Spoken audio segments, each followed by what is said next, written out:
রাজ্যের ভোটার তালিকা সংশোধনকে ঘিরে জল্পনা চরমে। এসআইআর শুনানির শেষ দিন শনিবার। তবে নির্বাচন কমিশন সূত্রে জানা গিয়েছে, মূল শুনানি প্রক্রিয়া কার্যত শুক্রবারেই শেষ হয়ে গিয়েছে। এখন চলছে তথ্য যাচাই ও আপলোডের কাজ। আর সেই কাজ শেষ হলেই সামনে আসবে সবচেয়ে বড় প্রশ্ন, ঠিক কতজনের নাম বাদ পড়েছে এসআইআর এর চূড়ান্ত তালিকা থেকে। কমিশন সূত্রে প্রাথমিক হিসাব বলছে, শুধু শুনানিতে অনুপস্থিত থাকার কারণে 6 লক্ষের বেশি ভোটারের নাম বাদ পড়া কার্যত নিশ্চিত। নোটিশ পাঠানোর সত্ত্বেও যারা ইলেকটোরাল রেজিস্টার অফিসের সামনে এসে হাজির হননি, তাদের নাম তালিকা থেকে সরিয়ে দেওয়ার সিদ্ধান্ত নেওয়া হয়েছে। কিন্তু ছবিটা এখানেই শেষ নয়। লজিক্যাল ডিসক্রিপেন্সি এবং আনম্যাপড ভোটার, এই দুই শ্রেণী আরও প্রায় 10% নাম বাদ যেতে পারে, এমনটাই ইঙ্গিত। খসড়া তালিকা প্রকাশের সময়ই প্রায় 58 লক্ষ ভোটারের নাম বাদ গিয়েছে। তার সঙ্গে যুক্ত হচ্ছে শুনানিতে অনুপস্থিত 6 লক্ষ ভোটার। আনম্যাপড ও তথ্য অসঙ্গতিতে প্রায় 10 লক্ষ ভোটারের নাম যুক্ত হয়েছে।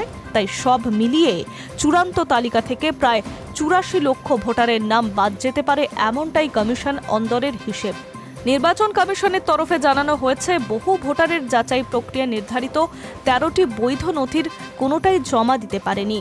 অনেকেই প্যান কার্ড বা সংবাদপত্রের কাটিং জমা দিয়েছে, যা বৈধ প্রমাণ হিসেবে গণ্য হয় না। ফলে তাদের নাম বাতিল হওয়ার সম্ভাবনা তৈরি হয়েছে। অন্যদিকে একই ব্যক্তির একাধিক ঠিকানা, মৃত ভোটার বা বাস্তবে অস্তিত্বহীন নাম, এই ধরনের অসঙ্গতিও ধরা পড়েছে যাচাইয়ের সময়।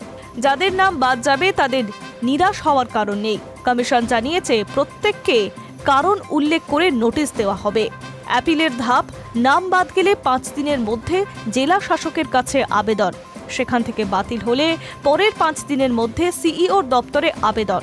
অর্থাৎ শেষ মুহূর্ত পর্যন্ত সুযোগ থাকছে নিজের নাম পুনরুদ্ধার করার। বর্তমানে স্ক্রুটিনি চলছে। সিইওর দপ্তরে অনুমোদন মিললেই আগামী 28 ফেব্রুয়ারি প্রকাশ পাবে চূড়ান্ত ভোটার তালিকা। বিশেষজ্ঞদের মতে, এত বড় সংখ্যায় নাম বাদ পড়া নির্বাচনী সমীকরণে বড় প্রভাব ফেলতে পারে, কারণ ভোটার তালিকায় গণতন্ত্রের ভিত্তি। ফলে প্রতিটি নাম যাচাই নিয়ে রাজনৈতিক মহলে তীব্র নজরদারি চলছে। সব মিলিয়ে এখন রাজ্যের চোখ 28 ফেব্রুয়ারির দিকে। স্ক্রুটিনি শেষ হলে পরিষ্কার হবে গণতন্ত্রের ভোটার তালিকায় ঠিক কতটা ছোট হতে চলেছে, আর কতজন নাগরিককে এখনও লড়াই চালিয়ে যেতে হবে নিজেদের ভোটাধিকার নেওয়ার জন্য। Hi News network.